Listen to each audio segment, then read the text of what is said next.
Indian jobs में आपका स्वागत है। मैं राहुल राज। तो आज हम बात करने वाले हैं एसएससी जीडी 2024 के बारे में। ठीक है, जो आपको एसएससी ने अपना कैलेंडर में जारी कर दिया है कि आपका वो कब से एग्जाम लेने वाला है, क्या प्रोसेस है, ठीक है, और कितने सीटों पर भर्ती लेगी। तो जैसे कि आपको पता है 84,866 पोस्टों पर आपकी भर्ती मिली है, टोटल वैकेंसी।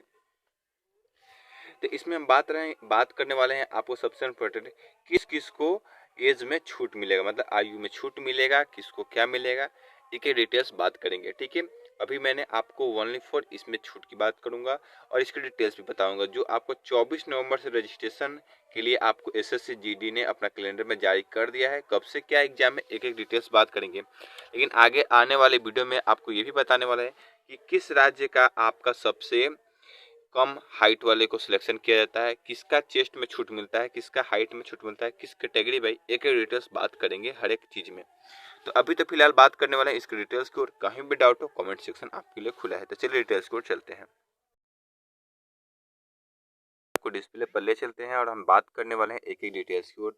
जैसे कि हम बात करेंगे, यहाँ दिख जाए एसएससी जीडी कांस्टेबल 2024 परीक्षा। ठीक है, एसएससी 2024 के बारे में हम बात करने वाले हैं। कहीं भी डाउट हो कमेंट सेक्शन में आप कमेंट कर सकते हैं। ठीक है, ये जो आपकी जो परीक्षा होगी, ये भर्ती होगी, ये एसएससी के अंतर्गत होगी। ठीक है, इसको बोलते हैं कर्मचारी चयन आयोग।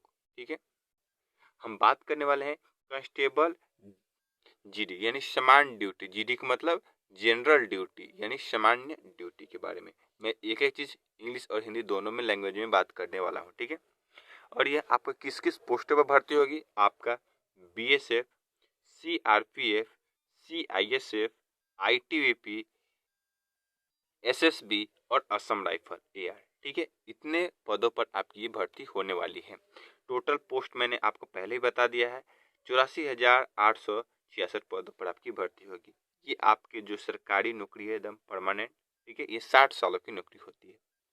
ये आपको 24 नवंबर से 28 दिसंबर तक अभी तक के अपडेट के अनुसार एसएससी के कैलेंडर के अनुसार ये डेट जारी किया गया है, जो आपको हम बता रहे हैं। आगे डेट जैसे भी कुछ आगे प्रोसेस में बढ़ेगा तो आपको उसका भी वीडियो प्रोवाइड कर दिया जाएगा। तो आपको चैनल को सब्सक्राइब करना होगा, इसलिए आपको हर अपडेट सबसे पहले मिल जाएगा। परीक्षा का प्रकार, ठीक है, राष्ट्रीय, ठीक है, ये मतलब परीक्षा जो होगा आपको पूरे भारतवर्ष में आपको कराई जाएगी। ठीक है, सिलेक्शन प्रोसेस क्या रखा गया है, आपको जो होगी सबसे पहले आपको लिखित परीक्षा होगी जो आपको कंप्यूटर बेस होगी, यानी सीबीटी टेस्ट होगी। क्या होगी, सीबीटी, कंप्यूटर बेस्ड एग्जाम। ठीक है, टेस्ट। चलिए आगे बात करते हैं। उसके बाद आपका शारीरिक दक्षता परीक्षा। ठीक है, उसके बाद आपका पहले फिजिकल्स में आपका हाइट, चेस्ट, वेट और रनिंग, दो चीज होंगे। फिर आपका डॉक्यूमेंट्स होगा, फिर आपका मेडिकल होगा। आपको सारा डिटेल्स एक एक स्टेप बाई स्टेप आपको यहाँ देखा जाएगा कि मैंने आपको क्या। ठीक है, ये 4 स्टेजों से आपको गुजरना है। उसके बाद आगे की ओर बात करते हैं। ये आपका वेतन का है। वेतन आपको फर्स्ट स्केल आपका जो रहेगा 18,000 से लेकर आपको 56,900 तक रहेगा। फिर यही आपका लेवल थर्ड के अन्य पदों के लिए आपको रहता है 21,700 से लेकर 69,100 तक रहेगा। आगे की बात करते हैं। नौकरी जब होगी आपको तो आपको भारत के किसी भी राज्यों में आपको भेज दिया जाएगा। आपको किसी भी राज्यों में आपका पोस्टिंग हो सकता नहीं है, इसलिए कि अगर आप चाहते हैं कि झारखंड से हैं तो आपका झारखंड में ही पोस्टिंग हो जाए, ऐसा कुछ नहीं है। आपका जम्मू कश्मीर, लद्दाख, क्या बोलते हैं, हिमाचल प्रदेश, बिहार, झारखंड, कहीं भी हो सकता है, किसी भी राज्य में आपका पोस्टिंग हो सकता है। अगर आप और भी कुछ डिटेल्स अगर जानना चाहते हैं तो मेरे व्हाट्सएप ग्रुप में जुड़िए। अबाउट सेक्शन में मैंने लिंक रखा है, वहाँ से आप मेरे WhatsApp group, Telegram group, Instagram, कहीं से भी आप मुझे कंसल्ट कर सकते हैं जो भी आपका क्वेश्चन हो। आगे की ओर चलते हैं। जैसे आगे की ओर आएंगे तो हम बात करेंगे अब परीक्षा तिथि के बारे में। तो जैसे कि आपको मैंने पहले ऑलरेडी बता चुका हूँ कि आपका कब से फॉर्म फिल होगा। तो परीक्षा तिथि जो रखा गया है 20 से लेकर 20, 21, 22, 23, 24, 25, 26, 25 नहीं है, 26, 27 और 28 और 29 क्या है, फरवरी। ठीक है, उसके बाद 1, 5, 7, 11 और 12 मार्च 2024 तक चलने वाली है, यानी फरवरी और मार्च में आपके एग्जाम होने वाले हैं। पूरे डिटेल्स आपको डेट जारी कर दिया गया है। ठीक है, आगे बात करते हैं।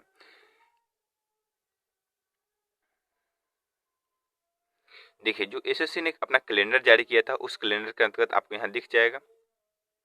साफ साफ SSC GD सेकंड नंबर पढ़िएगा, ठीक है, जो आपका 20 से लेकर आपको यहाँ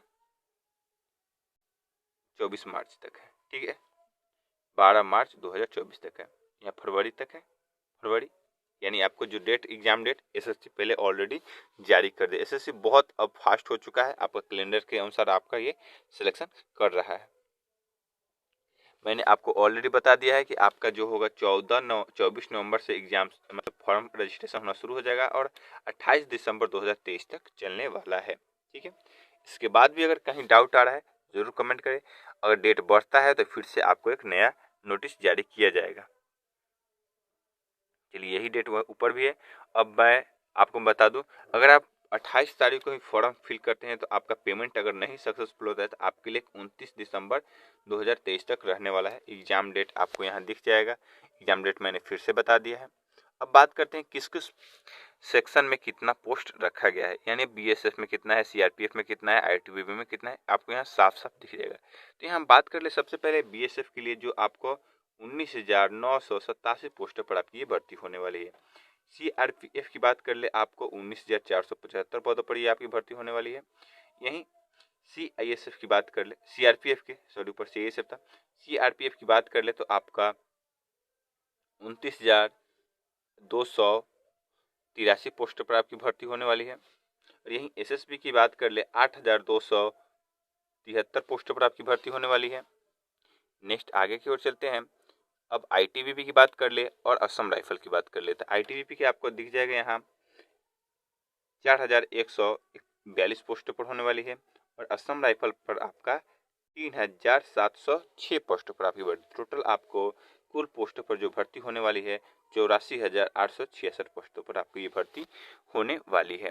मैंने आपको इसलिए सजेशन दिया, आप देखिए अगर आप जब फॉर्म फिल करते हैं तो आप पहले चॉइस SI CISF भी दे सकते हैं, SSB भी दे सकते हैं, ITBP भी दे सकते हैं, लेकिन जब आप पोस्ट के अंतर्गत डालेंगे तो सबसे जो बेस्ट आप ऊपर पोस्ट रहेगा उसमें आप डाल सकते हैं, ठीक है। जो आपको सिलेक्शन अच्छा लगे उसमें आप सिलेक्ट कर आप फॉर्म को फिल कर सकते हैं। आगे की ओर चलते हैं। आगे जैसे आएंगे नीचे की ओर, अब बात करते हैं, देखिए जो आवेदन शुल्क रखा गया है वो आपको सामान्य वर्ग या पुरुषों के लिए आपको 100 रुपया पेमेंट चार्ज रखा गया, जो फॉर्म फुल शुल्क चार्ज होते हैं SSC अपना लेता है 100 रुपया लेता है, ठीक है। और अगर आप महिला हैं, SC ST से हैं या एक सर्विसमैन है तो आपको कोई भी शुल्क चार्ज नहीं लगने वाला है, ये एक बात आप ध्यान में रखें। चलिए आगे की ओर चलते हैं। अब योग्यता की बात कर ले, शैक्षणिक योग्यता, तो आपके पास मात्र 10वीं पास होना चाहिए, ठीक है। और उसके साथ अगर आपने ऑलरेडी आगे की पढ़ाई की है तो अच्छी बात है, लेकिन ये फॉर्म जो होगा आपको नॉर्मली 10th पर आपको फॉर्म ये फिल होने वाला है, कोई दिक्कत नहीं आने वाला है, ठीक है। बस आपको 10वीं पास होना चाहिए। अब बात करते हैं एज लिमिट की, जो एज लिमिट क्या रखेगा 18 से 23 वर्ष जो रखा गया है, तो रखा गया 2/1/2001 से लेकर 1/1/2006 के बीच अगर आपका डेट ऑफ बर्थ है, 18 से 23 साल के बीच अगर है तो आप इस फॉर्म को फिल कर सकते हैं, वरना आप इससे बीच नहीं आते हैं तो नहीं आएगा। अब बारी करते हैं किसको छूट मिलता है इसके लिए, ठीक है। SSGD छूट के लिए सबसे इम्पोर्टेंट चीज मैंने आपको ऊपर ही बताया था कि किसको छूट मिलेगा और किसको नहीं मिलेगा। तो ऊपर इससे आएंगे तो सबसे देखिए यहाँ आ जाएगा, अन्य पिछड़ा वर्गों के लिए आपको 26 साल एज होना चाहिए तो चल सकता है। SC ST की बात कर ले तो आपको 28 सालों तक की एज में छूट मिलेगी, 28 साल तक है तो आप अप्लाई कर सकते हैं। ये एक सर्विसमैन में आप हैं जनरल कैटेगरी से तो 26 साल तक ही अप्लाई कर सकते हैं। अब बात कर ले एक सर्विसमैन OBC हैं तो आप 29 वर्ष तक अप्लाई कर सकते हैं, कोई दिक्कत नहीं मान लेंगे। और एक सर्विसमैन SC ST से हैं तो 31 वर्ष आप में अपना अप्लाई कर सकते हैं। अब बात कर लेते हैं, अगर आप 1984 के दंगे में गुजरात 2008 में आपका हुआ है तो अगर आप सामान्य वर्ष से हैं तो 28 साल तक की आपका एज हो आप सिलेक्शन हो सकती है। गुजरात के लड़कों के लिए, ठीक है। और यहीं OBC वाले के लिए ही आपको 31 वर्ष और यहीं SC ST को लेकर 33 वर्ष रखा गया है। ये मैंने आपको एज का बता दिया, ठीक है। और आगे बात करते हैं, तो ये मैंने ऑलरेडी पहले ही बता चुका हूँ कि आपको 4 स्टेजों से गुजरना है। पहले होंगी आपकी लिखित परीक्षा जो आपको बहुत ध्यान से देना होगा, सारा खेल इसी पर है। उसके बाद आपका रनिंग होगा, हाइट होगा, चेस्ट होगा, उसके बाद आपका मेडिकल होगा, फिर आपका डॉक्यूमेंट्स वेरीफाई होगा, ठीक है। आगे की ओर बात करते हैं। अब होती है लिखित परीक्षा में आपको किस प्रकार से होंगे, ये भी मैं बता दूं। आपका टोटल 160 अंकों की एग्जाम होंगे। प्रश्नों की संख्या जो रहने वाले 80 प्रश्न रहने वाले हैं, ठीक है। 4 खंडों में आपको एग्जाम होगा। समय अवधि आपका 1 घंटा रहने वाले, यानी 60 मिनट रहने वाले।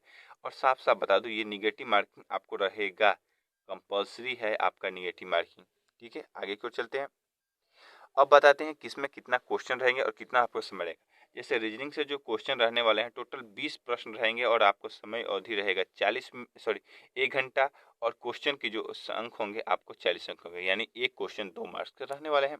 अब यही जीके जीएस की भी बात कर लें, ये भी आपके टोटल 20 क्वेश्चन रहेंगे और आपके पास अंक रहने वाला है 40। यही मैथ की बात कर ले, 20 क्वेश्चन रहने वाले हैं और आपका अंक रहेगा 40। और इंग्लिश की बात कर ले, इंग्लिश में आपका जो 20 क्वेश्चन रहने वाला है, और या हिंदी में तो 40 अंक का रहने वाला है। या आप तो एक सब्जेक्ट करना होगा, या तो हिंदी करिएगा या तो इंग्लिश करिएगा। टोटल क्वेश्चनों की संख्या कितनी हो जाएगी हम लोग की, 80 हो जाएगी। और अंकों सबसे इम्पोर्टेंट मैं बात करूँ, ठीक है।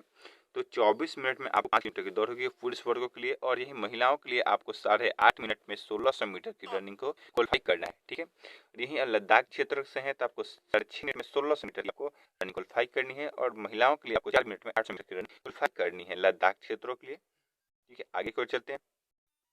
जो चेस्ट की बात कर ले, हाइट बात कर ले, तो आपको अगर सामान्य वर्गों से बिलोंग करते हैं, ठीक है, सामान्य राज्यों से, तो सामान्य वर्ग में आपका ओबीसी हो, सामान्य मतलब जनरल हो, और आपका एससी, उसको आपको 170 सेंटीमीटर हाइट चाहिए, और महिलाओं के लिए आपको 157 सेंटीमीटर हाइट चाहिए, ठीक है। और यही ऊंचाई की बात कर ले आपको एसटी की, तो आपको 162.5 सेंटीमीटर, यही महिलाओं के लिए 150 सेंटीमीटर। अब चेस्ट की बात कर ले, आपको नॉर्मल 80 सेंटीमीटर चाहिए, और आपको 5 सेंटीमीटर कंपल्सरी है फुलाना।